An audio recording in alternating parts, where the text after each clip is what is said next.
ನಮಸ್ಕಾರ, ನನ್ನ ಹೆಸರು ಕೀರ್ತಿ. ನಾನು 6ನೇ ತರಗತಿಯಲ್ಲಿ ಓದುತ್ತಿದ್ದೇನೆ. ಸರ್ಕಾರಿ ಹಿರಿಯ ಪ್ರಾಥಮಿಕ ಶಾಲೆ ಬನ್ನಿಕೇರೆ.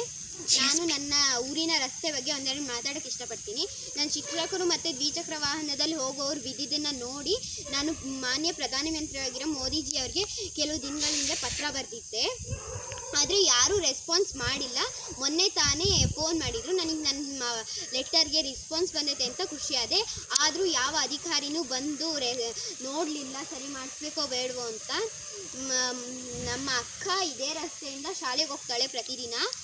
ಆಕೆಗೆ ಹೋಗೋಕ್ಕೆ ಸಮಯಕ್ಕೆ ಸರಿಯಾಗಿ ಬಸ್ ಇರಲ್ಲ, ತುಂಬ ಕಷ್ಟ ಆಗ್ತದೆ.